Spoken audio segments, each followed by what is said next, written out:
በኔ ንግግር በኔ ኢንተርቪው በጣም የተከፋችሁ በጣም ያዘናችሁ ሰዎች በመታመልኩት በፈጣሪ ስም ጠይቃችኋለሁ ይቅርታ እንድታረጉልኝ። በትላንትናው ዕለት አርቲስት ገነት ንጋቱና ከተዋናይና ከሞዴል እንዲሁም ደግሞ ከማስታወቂያ ባለሙያው ከአንተነህ ጋር ተያይዞ በማህበራዊ ሚዲያ ላይ የተነሳ እጅግ በጣም ማህበረሰቡን በተለይ ደግሞ የአንድ ቤተ እምነት ተከታዮችን ያስከፋ ጉዳይ ነበር። ይህንን ጉዳይ በተመለከተ አርቲስቱ በግል ማህበራዊ ሚዲያው ላይ ወጥቶ ስለ ጉዳዩ ዝርዝር ማብራሪያ ሰጥቷል። ይህንን ጉዳይ በተመለከተ መልስ እንዲሁም እዚህ ቦሌ ላይ አንድ ጊዜ ምን ተፈጠረ? አንድ ቸርች ውስጥ ፓስተሩ ምክትል ፓስተሩ ማለት ነው የ14 ዓመት የ13 ዓመት ቲኔጀሮችን ወንዶች ልጆች ከመጋረጃ አለ እንደዚህ አይነት መጋረጃ ጀርባ መድረኩ ጋር ወደዛ ወስዶ ነው የደፈረም ብለው ሁሉ ኢንተርቪው ሰጥተዋል ልጆቹ። ከዚህ ጉዳይ ጋር ተያይዞ ከዚህ ቀደም እንደዚሁ በዚሁ ቤተ እምነት ውስጥ ያሉ አንድ ፓስተር ይህንን ጉዳይ በተመለከተ በግልጽ ተናግረው ነበረ።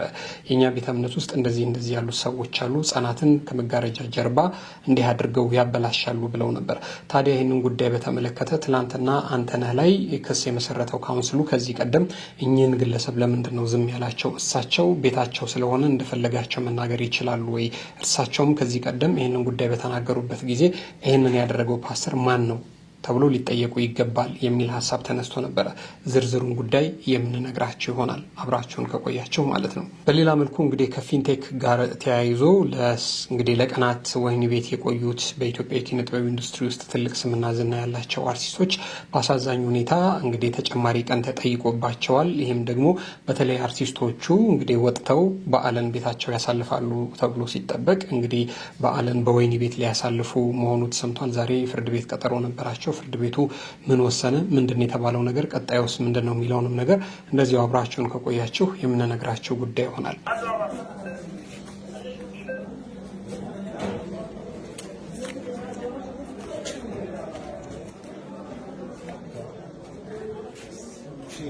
እስከነሰረቁት የተሰረቃችሁ ሰዎች አንቺ ነሽ። ይሄኛው ያንቺ ነው አይደለም? የሰው ድካም የሰው ላይ ያዋርዳል። እሺ ቀናቤ አንቺ እንዳልመታሽ ቀናቤ እጅሽን አንቺ እሺ ነገር ምንድናት? ማደንዘዣ ነው ምንድን ነው? ያቺ ነው ታስውጣ እሷ በምን ይዝመን ያዟቸው አውጣረከ ማገልበጥ ነው ሰው ሳይቶ ነበር አለቁ ብዙ ነገር እስከምታ ቀናቤ እጅሽ አሎ ቀናቤ ስትሰርቅ አታስቢ። በሌላ መልኩ ደግሞ እጅግ አስገራሚ በሆነ መልኩ እንግዲህ ኢትዮጵያ ውስጥ ዘርፈ ብዙ ከሆኑ የስርቆት አይነቶች መካከል ሻሿ የተባለውና አፍዞና ደንግዞ ሰው መስረቅ ነበረ። ከዚህ ጉዳይ ጋር ተያይዞ 4 ሴቶች እጅ ከፍንጅ ተይዘዋል። እጅ ከፍንጅ ሲያዙ ታዲያ ከሰረቋቸው ስልኮች፣ ከሰረቋቸው ዶክመንቶች እና ደግሞ ሰዎችን ከሚያፈዙና ከሚያደነግዙባቸው መድኃኒቶቻቸው ጋር ነው የተያዙት።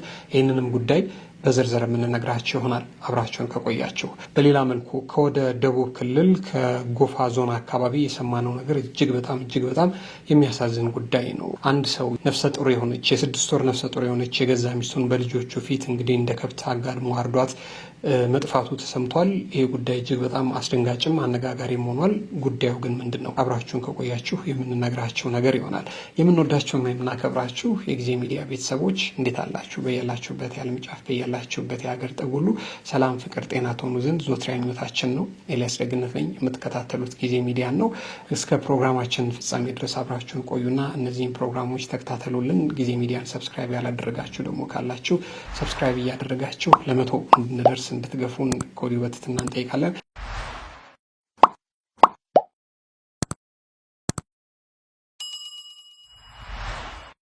ቀዳሚ ወዳደረግነው ጉዳይ ስንመለስ ወደ አርቲስት ገነት ንጋቱና ወደ አርቲስት አንተነህ ጉዳይ ነው የምንመለሰው። በትላንትናው ዕለት እንግዲህ ማህበራዊ ሚዲያውን ትንሽ ሞልቶት የነበረው ጉዳይ ምንድን ነው?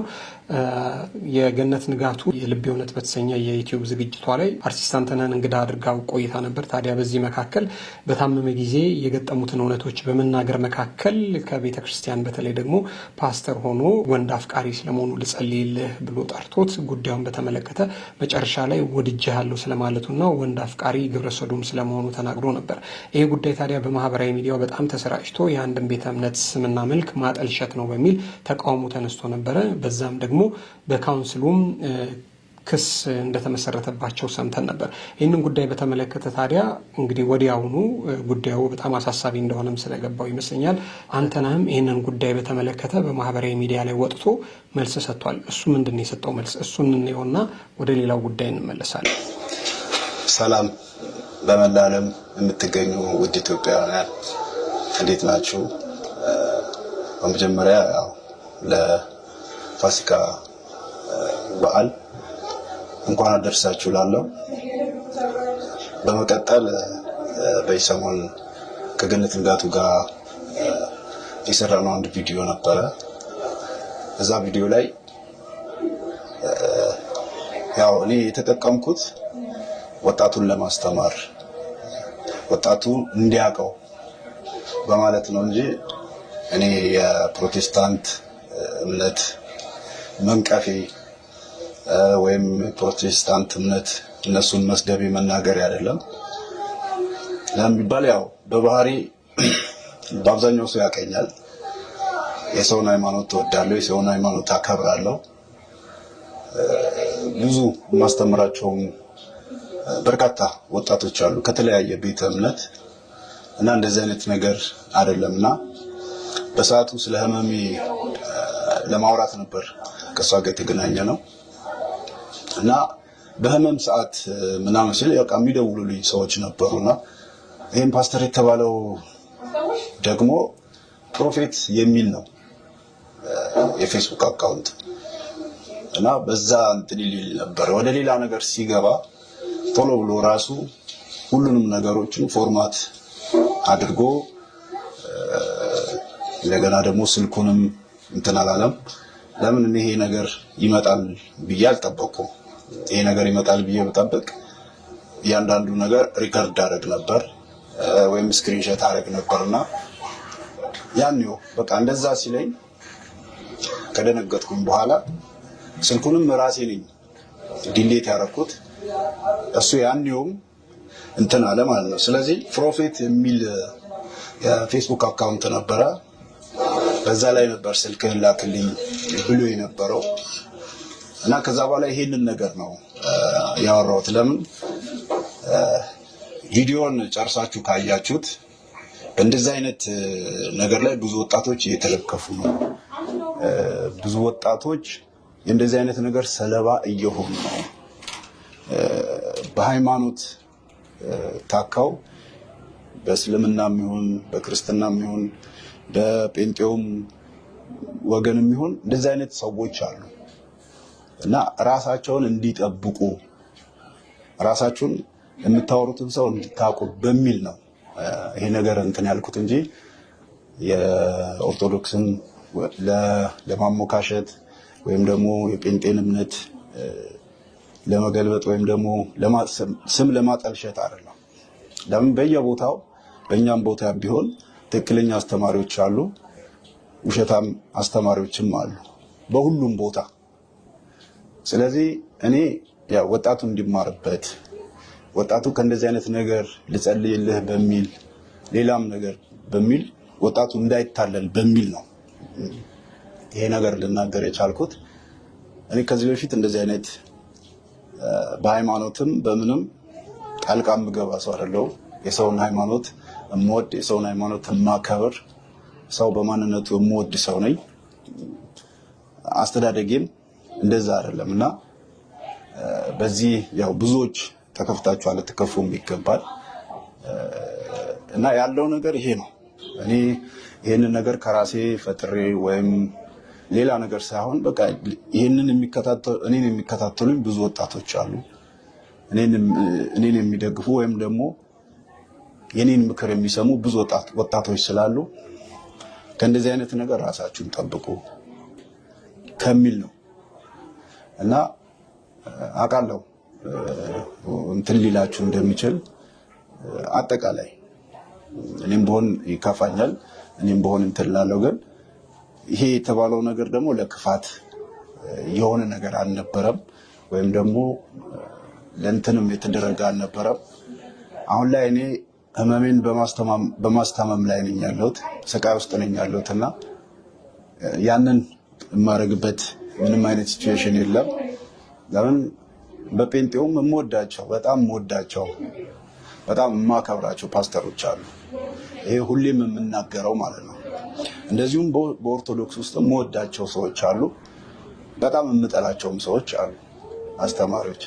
በእስልምና ውስጥም እንደዚህ በጣም የምወዳቸው ኡስታዞች አሉ፣ የእነሱን ትምህርት ሳገኝ የምከታተለው። እንደዛውም ደግሞ በሁሉም ሃይማኖት ላይ የሚያስተምሩት ትምህርት ወይም የሚናገሩትን ንግግር የማልከተላቸው ብዙ ሰዎች አሉና ነገሩን ከመልካም ነገር በማየት ነገሩን እንድታቀሉትና ነገሩን ይቅርታ እንድትሉኝ ይቅርታም እንድታረጉልኝ። እኛ ቤተሰብ ውስጥ ሙስሊም አለ፣ ኦርቶዶክስ አለ፣ እንደዚሁም የፕሮቴስታንት እምነት ተከታይ አለ። እንደዚህ አይነት ነገር የለም። ሀገር ነች። እንደ ሀገርም ደግሞ ሲታሰብ ሁሉም ተከባብሮ ተዋዶ የሚኖርባት ሀገር ነች ያለችውና ያው የተለያዩ ሰዎች ስለተለያየ ነገር ያወርቻል። የተለያዩ ሰዎች የተለያየ መልእክት ይልኩልኛል። እማከብራችሁ እምወዳችሁ የፕሮቴስታንት ዘማሪያን፣ የፕሮቴስታንት አገልጋዮች፣ የፕሮቴስታንት ፓስተሮች እንዲሁም የፕሮቴስታንት እምነት ተከታዮች በሙሉ እኔ ይህንን ነገር ለማጥላላት የተጠቀምኩት ሳይሆን ወጣቱ በቃ ነገሮችን እንዲያስተካክል ራሱን እንዲፈትሽ በማለት ነው እንጂ በጣም ወዳቸው ክፍለ ሀገርም ቢሆን በጣም ወዳቸው ፓስተሮች አሉ ጓደኞቼ። ከነሱ ጋር ሰላማዊ ነኝ። እንደዚህ አይነት ችግር የለብኝም። እኔ ከዚህ በፊት ያለሁት ህመሜ ላይ ነኝ። የአንገት፣ የወገብ፣ የእግር እንዲሁም የልብ ህመም ላይ ነኝ ያለሁት። ራሴን በማስታመም ላይ ነኝ ያለሁት። ስለ ህመም በማውራት ሰዓት ነው የቸገረ ነገር ወይም ደግሞ ያስቸገረ ነገር በሚል ይሄ ነገር ሊነሳ የቻለውና የፕሮቴስታንት እምነትን ለመንቀፍ ለማንቋሸሽ የተጠቀምኩ የመሰላችሁ ብዙ ሰዎች አሉ። እኔ ማንኝና ነው የሰውን ሃይማኖት ላንቋሸሽና ላጥላላ የምችለው? ስለዚህ ከላይ ሁላችሁ ብትሆኑ በእኔ ንግግር በእኔ ኢንተርቪው በጣም የተከፋችሁ በጣም ያዘናችሁ ሰዎች በምታመልኩት በፈጣሪ ስም እጠይቃችኋለሁ፣ ይቅርታ እንድታረጉልኝ እማጸናለሁ። እንግዲህ ይህንን ይመስላል። አንተነህ ጉዳዩን በተመለከተ እኔ አስቤ አይደለም ይህንን ነገር ያደረግኩት ወጣቶች እንዲማሩበት ነው ሲል ነው ይቅርታ የጠየቀው ማለት ነው። ከዚህ ጉዳይ ጋር ተያይዞ እንግዲህ ነገሩን በጣም አክረው አይ የግድ ነው ፓስተሩን መናገር አለብህ፣ መጀመሪያ ፓስተር ነው ያልከው፣ አሁን ደግሞ ፕሮፊት ነው ያልከው፣ እሱም ማን እንደሆነ መናገር አለብህ እያሉ እየተጫኑት ያሉ ሰዎች አሉ። ዙሮ ግን እሱ ይህንን ጉዳይ በተመለከተ እንግዲህ በምታመልኩት አምላክ ስም ይቅርታ ጠይቃቸዋለሁ ያስከፋኋቸውን ሰዎች ብሎ ይቅርታ ጠይቋል ማለት ነው። አሁን ከዚህ ከአንተነህ ጉዳይ ጋር ተያይዞ ደግሞ ሌላ የተነሳ ሀሳብ አለ። ከዚህ ቀደም አንድ የቤተ እምነቱ አገልጋይ የሆኑ ሰው አንድ ፓስተር ይህንን ጉዳይ በተመለከተ እሳቸውም እንደውም ከአንተነህ በባሰ መልኩ ጉዳዩን በከፋ መልኩ ነው የገለጹት። እንደውም ከመጋረጃ ጀርባ ሕፃናትን ግብረ ሰዶም የሚፈጽም አንድ ሰው አለ ብለው ይህንን ጉዳይ ተናግረው ነበረ። ይህንን ጉዳይ በተመለከተ ነው እንግዲህ ለምንድን ነው እሳቸው ልክ እነ ገነት ንጋቱ የኢትዮጵያ ወንጌል አማኞች አብያተ ክርስቲያናት ካውንስል እነሱንስ ለምንድን ነው ያልጠየቀው? ያኔ ለምንድን ነው እነሱ ያልተጠየቁት የሚል ደግሞ አሁን ደግሞ ሌላ ሀሳብ እየተነሳ ይገኛል። ለመሆኑ መጀመሪያ ግን እኛ ፓስተር ብለውት የነበረው ጉዳይ ምንድን ነበር? እሱን እናሰማችሁ። እንዲሁም እዚህ ቦሌ ላይ አንድ ጊዜ የምንተፈጠረ አንድ ቸርች ውስጥ ፓስተሩ ምክትል ፓስተሩ ማለት ነው የ14 ዓመት የ13 ዓመት ቲኔጀሮችን ወንዶች ልጆች ከመጋረጃ አለ እንደዚህ አይነት መጋረጃ ጀርባ መድረኩ ጋር ወደዛ ወስዶ ነው የደፈረ ብለው ሁሉ ኢንተርቪው ሰጥተዋል። ልጆቹ የሃይማኖቱን ስም እንዳይጠለሽ ያልተሰማ ነገርም እንዳናሰማ በሚል በሚዲያ ላይ በወቅቱ አላሳወቅንም። አሁን አፍጥጦ ስለመጣ ነው እኔ ራሴ የተናገርኩት። የተደፈሩ ልጆች አሉ። የተደፈሩ ወላጆቻቸው ቤተክርስቲያን ነው የላኳቸው፣ ለጸሎት ነው የላኳቸው። ቤተክርስቲያን ቢሄዱ ስነ ምግባር ይማሩልኛል፣ ጥሩ ይሆኑልኛል ብሎ ወላጅ ወደ ቤተክርስቲያን የሚልከው ፓስተሩ ምክትል ፓስተሩ ዋናው ፓስተር ሲነገረው ሰውየው ማሰናበት አልፈለገም፣ መልቀቅ አልፈለገም፣ ሂድ ማለት አልፈለገም፣ ማውገዝ አልፈለገም። ለምንድን ነው? እሱም ተባባሪ ነው ማለት ነው። እንግዲህ አጨቃጫቂ የሆነው ጉዳይ ይሄ ነው። አሁን እዚህ ጋር እንደምታዩቸው እሳቸው ፓስተር ናቸው። እሳቸው በወቅቱ ይህንን ነገር እሳቸው እንደውም ቦታ ጠቅሰዋል፣ ቦሌ አካባቢ ብለው ጠቅሰው ነበር። እና ለምንድን ነው በዛ ልክ እሳቸው ያኔ እንደዚህ አይነት ኬዝ አለ፣ ህጻናት ናቸው እንደውም ቸርች ውስጥ ከመጋረጃ ጀርባ የሚደፈሩት ብለው ሲያነሱ ለምንድን ነው ካውንስሉ እሳቸውንም እንደዚህ ይሄ ነገር የት ነው የሆነው መቼ ነው የሆነው ግለሰቡ ማን ነው ብሎ ያልጠየቀው? ለምንድን ነው ነገነት ንጋቱ ላይ ብቻ የበረታው? መጠየቁ ካውንስሉ መጠየቁ ልክ ነው፣ ተገቢ ነው። የቤተ ክርስቲያኒቱን ስም እንዳይጠለሽ እንደዚህ ያለ ሰዎች ደግሞ ካሉ መውጣት አለባቸው። ከሆነ ግን እሳቸውንም ደግሞ ማን ነው እንደዚህ ያደረገው ብሎ መጠየቅ ይገባቸው ነበረ ብለው ደግሞ ይህንን ጉዳይ ላይ ሀሳብ አስተያየትም እያነሱ የሚገኙ አሉ። ነገሩን በጥቅሉ ስንመለከተው እንግዲህ በየትኛውም ቤተ እምነት ውስጥ እንደዚህ አይነት ሰዎች ይጠፋሉ ብለን አናስብም። ነገርየው ኢትዮጵያ ውስጥ በብዙ መልኩ ተንሰራፍቷል። እንግዲህ የሆነ ጊዜም ጀምሮ በዚህ ጉዳይ ላይ በጣም የከፋ ነገር ማህበራዊ ሚዲያ ላይ ሲመላለስ አይታችኋል። ትልቁ ነገር ግን እንደዚህ አይነት ሰዎች እያሉ እያወቁ ለምንድን ነው ዝም የሚሉት? ለምንድን ነው የማያጋልጧቸው? ለመቼ ነው? የትኛውን ነው ሚስጥራቸውን የሚደብቁላቸው? እንግዲህ እንደዚህ ያለ ሚስጥር ተደብቆ የሚያተርፈው ነገር ምንድን ነው? ስለዚህ እነዚህ ያለ ነገሮች መውጣት አለባቸው። አንተነህም ቢሆን የእውነት ገጥሞት ከሆነ እሱ እዛ ላይ ገነት ንጋቱ ላይ ካላመንሽ ቪዲዮ ላሳይሽ እችላለሁ ሲላት ሰምተናል። ፕሮባብሊ ቪዲዮ ይኖረዋል ብለን እናስባለን። እኚህም ፓስተር ደግሞ ቢሆኑ እነዚህም ሰዎች በግልጽ መውጣት አለባቸው ማለት ነው። ምክንያቱም አንደኛ ለቤተ ክርስቲያኒቱ ስምና ዝና ሲባል፣ ለመልካም ገጽታዋ ሲባል፣ ሲቀጥል ደግሞ ለልጆቻችን ሲባል እነዚህ ሰዎች ማን ናቸው ተብለው ሊለዩ ይገባሉ። ስለዚህ እንዲህ ያለ ጉዳይ ሲገጥማቸው እንዲህ ያለ ጉዳይ የገጠመው ሰው ይህንን ጉዳይ አይ ሚስጥር ነው ከሌኮ እንደዚህ ነው እያለ እያንሾካሾከ በሚስጥር ሊያቆየው የሚገባ ጉዳይ ነው ብለን አናስብም። ከዚህ አንጻር እንግዲህ አንተነህም እንደሰማችሁት እኔ የቤተ ክርስቲያኒቱን ስም ለማጠልሸት አይደለም ይቅርታ ወጣቶች እንዲማሩበት ነው ብዬ ነው ያነሳሁት ብሏል። ወደዚህ ደግሞ ለምንድን ነው እሳቸውስ በወቅቱ ያልተጠየቁት የሚል ሀሳብ አለ። ሁለቱም ግን እንደዚህ ያሉትን ሰዎች ማንነት ማጋለጥ አለባቸው። ቤተ ክርስቲያን ውስጥም ደግሞ ከሆነ ያሉት ቤተ ክርስቲያኒቱም ደግሞ እንደዚህ ያሉትን ሰዎች አጥርታ አውጥታ ምዕመኖቿን መጠበቅ ይገባታል የሚል ሀሳብ አለን። እዚህ ጉዳይ ላይ እናንተ ያላችሁ ሀሳብ ምንድን ነው? በሀሳብ መስጫ ሳጥን ላይ ያስፍሩልን።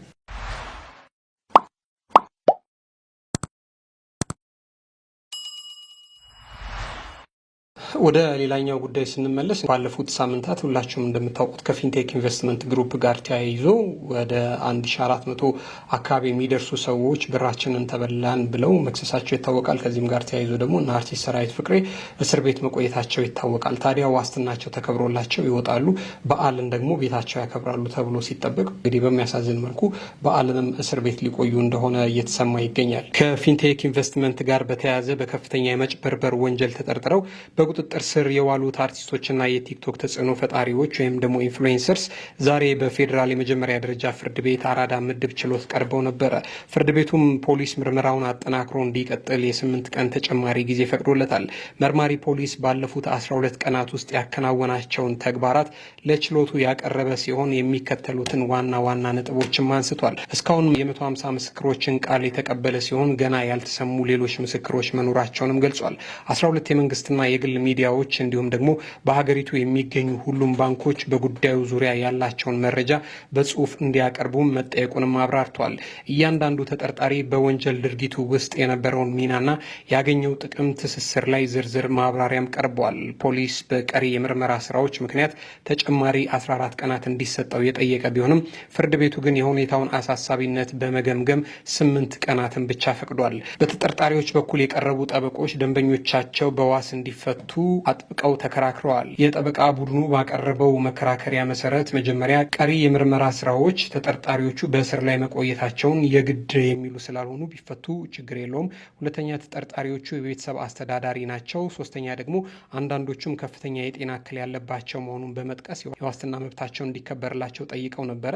ያም ቢሆን ግን የግራ ቀኙን ክርክር የመረመረው ችሎቱ ፖሊስ እስከ ሚያዝያ 9 ቀን 2018 ዓ.ም ድረስ ምርመራውን አጠናቆ እንዲያቀርብ ትዕዛዝ ሰጥቷል። በተጨማሪም የጤና እክል እንዳለባቸው የተገለጹ ተጠርጣሪዎች አስፈላጊው የሕክምና ክትትል እንዲመቻችላቸውም ፍርድ ቤቱ አዟል።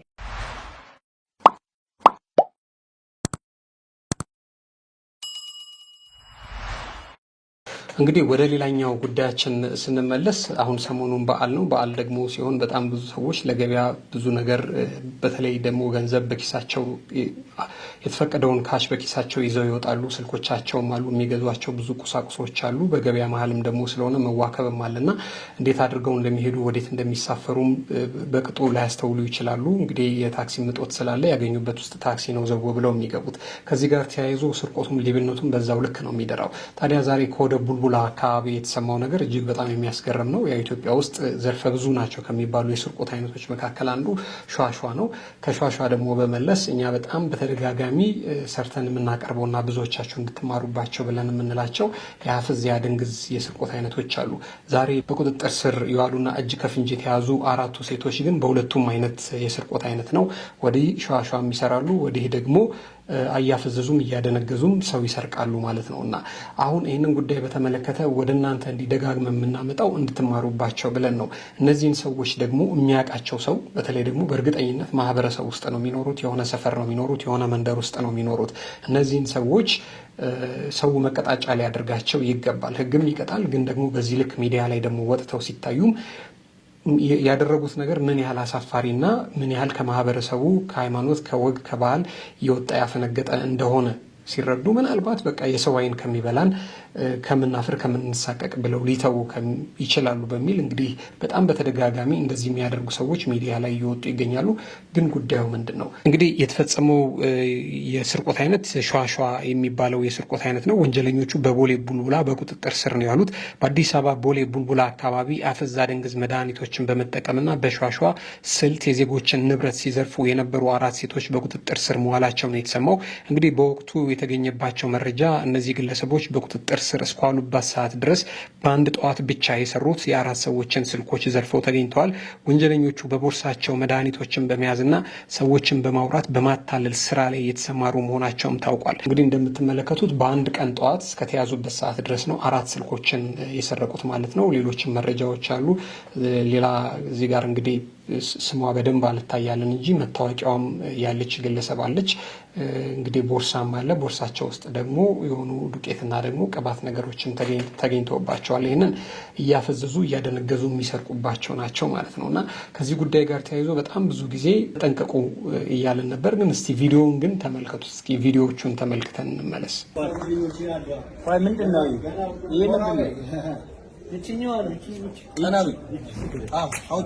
ይቺ ምንድን ነው?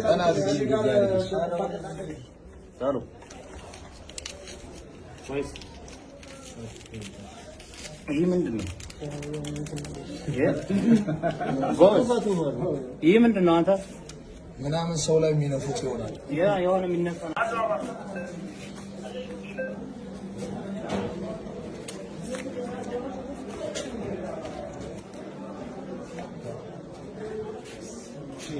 እስከነሰረቁት የተሰረቃችሁ ሰዎች አንቺ ነሽ። ይሄኛው ያንቺ ነው አይደለም? የሰው ድካም የሰው ላይ ያዋርዳል። እሺ ቀና በይ አንቺ እንዳልመታሽ ቀና በይ። እጅሽ ናት። እቺ ነገር ምንድን ናት? ማደንዘሻ ነው። ምንድን ነው? ያንቺ ነው። በምን ይዝመጣ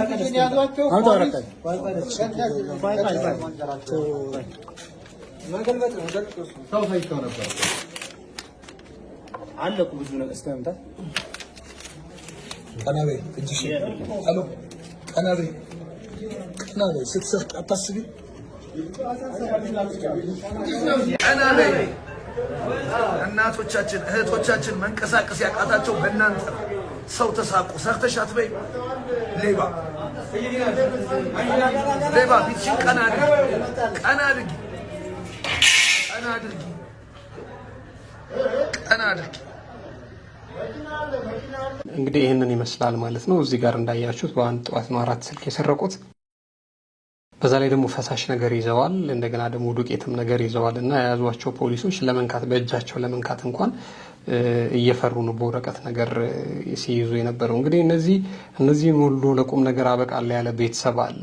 በጣም የብዙ ሰው ሕይወት አመሰቃቅለው አሰቃይተው ነው የሚሰርቁት የሚዘርፉት። እና ይህኔ እነዚህ ባለስልኮች በቃ ስልካችን ተሰረቀ ብለው በጣም ብዙ ነገራቸው ታምሶ ይሆናል አናቅም። ዙሮ ግን ይህም ጉዳይ አሁን የምናመጣው ሀገር ውስጥ ያላቸው ሰዎች በብዙ ጥንቃቄ እንድትጓዙ ራሳችሁን እንድጠብቁ ብለን ነውና በተለይ ታክሲ ስትሳፈሩ መጥተው ድንገት የሚጠይቋቸው ሰዎች ይህንን ወረቀት አንብቡልን የሚሏቸው ሰዎች በተለይ ደግሞ ከአፍዝ ከድንግዝ ጋር ተያይዞ ይሄ ነው አይባልም ያላቸው ቴክኒክና ከዚህ ቀደም እንደነገርናችሁ ወረቀት ይሰጧቸዋል ማንበብ አልችልም ብለው ስታነቡላቸው ስክሪፕቶ ደግሞ ባንክ ቤት ስክሪፕቶ ሲጠፋ ስክሪፕቶ ይኸው ብሎ ይሰጧቸዋል። እንደዚህ በጣም ብዙ ነው ቴክኒካቸውና እንድትጠነቀቁ ለማሳሰብ ያህል ነው።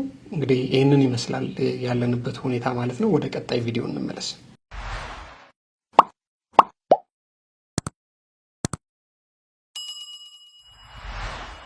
ሌላውና እጅግ በጣም ዘግናኝ የሰማነው መረጃ በጣም የሚያሳዝነው ጉዳይ የዚህ ሴትዮ ጉዳይ ነው።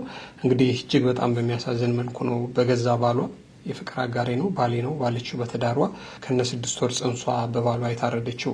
ምንድነው የሆነው ነገር? በጣም አሰቃቂ ጉዳይ ነው። ይሄንን እንንገራችሁ። እንግዲህ ያገኘነው መረጃ ፍትህ በለሃ ከተማ በአሰቃቂ ሁኔታ ለተገደለችው ነፍሰ ጡር የሚል ነው። በደቡብ ኢትዮጵያ ክልል ጎፋ ዞን ለሃ ከተማ የሚገኙ ነዋሪዎችን እጅግ ያስቆጣና በከፍተኛ ሁኔታ ያሳዘነ ድርጊት ተፈጽሟል። በቀን 28/07/2018 ዓ.ም የ6 ወር ነፍሰ ጡር የነበረች ወይዘሮ ዛሃራ ይማም በገዛ የትዳር አጋሯ አማካኝነት ህይወቷ ሊያልፍ ችሏል። ይህንን አስከፊ ድርጊት ተከትሎ ታዲያ የለሃ ኑር መስጅድ እና የመሎ ኮዛ ወረዳ እስልምና ጉዳዮች የሚከተለውን የአቋም መግለጫ አውጥተዋል። ይህ በሰው ልጅ ላይ የተፈጸመ አረመኔያዊ ድርጊት በማንኛውም የሞራል ህግም ሆነ በሀገራችን ባህል ፈጽሞ ተቀባይነት የሌለው በመሆኑ በጽኑ ይወገዛል።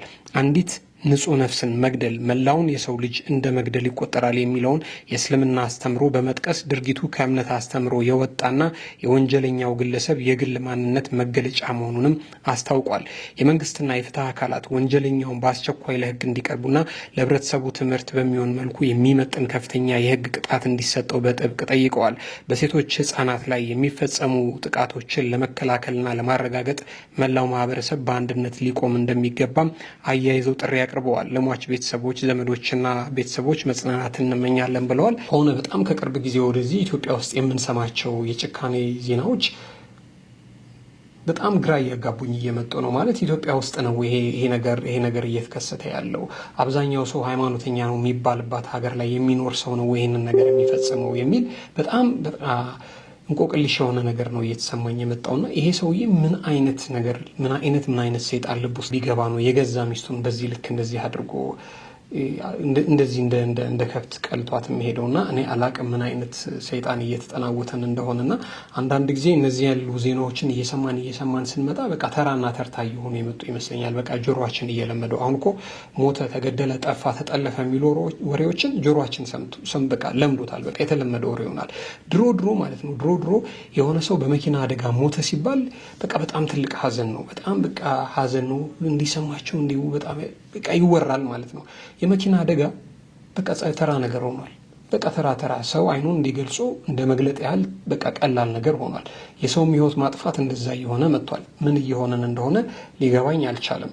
ብቻ ፈጣሪ እንዲህ ያለውን ጉዳይ በተመለከተ ምህረት እንዲያወርድልን በቃ ልጆቻችን እንደዚህ ያለ ነገር ሳይሰሙ እንዲያድጉ ይሄ ነገር በቃ ጀብዱ እንዳይመስላቸው ይሄ ነገር ተራና ተርታ ዝም ብሎ ከሱቅ ሄዶ ዳቦ ገዝቶ እንደመብላት ቀላል ነገር መስሎ እንዳይታያቸው ፍርሃት አለኝ እና ህግም እንግዲህ ተገቢውን ቅጣት መስጠት አለበት። እንዲህ ያለው ነገር ግን እንደዚህ ያለ ጭካኔ ግን እንዳይከሰት ቤተ እምነቶች የራሳቸውን ግዴታ መውጣት አለባቸው። ሰው በእምነቱ ሲበረታ ሲጠነክር እንደዚህ ያለ እርኩስ መንፈስ ልብ ውስጥ አይጸናም፣ ልብ ውስጥ አይገባም። ስለዚህ በዛ መልኩ እንዲህ መሆን አለበት። ማህበረሰብ መገሰጽ አለበት ገና ከመሰረቱ ማለት ነውና እኔ አላቅም እንግዲህ እችን የመሰለች ሰው እናት በዛ ላይ ደግሞ የ6 ወር ነፍሰ ጡር ይሄ ሰው 2 ሰው ነው ያጠፋው። ገና ይችን ዓለም ያልተቀላቀለ ደም አጥንት ያልሰራ ግን ህይወት ያለው የ6 ወር ነፍሰ ጡር የ6 ወር ጽንስና ሚስቱን ነው የገደለው። አላቅም እዚህ ጉዳይ ላይ ምን እንደምንል። ለዛሬ የነበረን ጉዳይ ይሄንን ይመስላል።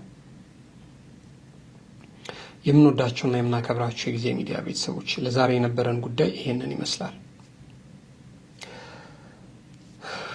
ወደ መጨረሻው ወደ ሌላ ጉዳያችን ደግሞ ስንመለስ እንግዲህ በዓል ነው። ሁላችሁም እንደምታውቁት በዓል ደግሞ ሲሆን ሰው በየቦታው እየሄደ ቅርጫ ይገዛል። በሬ ይገዛል። የቅርጫ ከብት ይገዛልና በሬ በመንዳት መካከል እንግዲህ በሬዎች ከተማ መሀል ክላክስ ሲበዛባቸው ደግሞ በሆነ ጉዳይ ሲደነግጡ ይፈገያሉ፣ ይደነበሩና ይደነግጣሉ። አንዳንዴ ያመልጣሉ፣ አምልጠው ደግሞ ሰው ይወጋሉ። እንደዚሁም አካላዊ ጉዳት ያደርሳሉ፣ የሰውም ሕይወት ይነጠቋሉ። ደሙ ጠፍተውም የበሬዎቹ ባለቤቶች ጾማቸውን ያዋሉም አሉ። ይሄ የምናውቀው ታሪክ ነው። አሁን እዚህ ጋር የምናየው በሬ ግን እንዴት አድርጎ ነው ጣራ ላይ የወጣው? በጣም የምንወዳቸውና የምናከብራቸው የጊዜ ሚዲያ ቤተሰቦች ዛሬ የነበሩን መረጃዎች ይህንን ይመስሉ ነበር። አብራችሁን ስለቆያቸው እጅግ በጣም ከልብ አድርጌ ነው የማመሰግነው። ክብር ይስጥልኝ። ሁሌ እንደምንመኝላችሁ በያላችሁበት የዓለም ጫፍ በያላችሁበት የሀገር ጥግ ሁሉ ሰላም፣ ፍቅር፣ ጤና ትሆኑ ዘንድ ዞትራ ምኞታችን ነው። እንግዲህ አንድ ጊዜ አሁንም ጊዜ ሚዲያን ሰብስክራይብ አድርጉልን።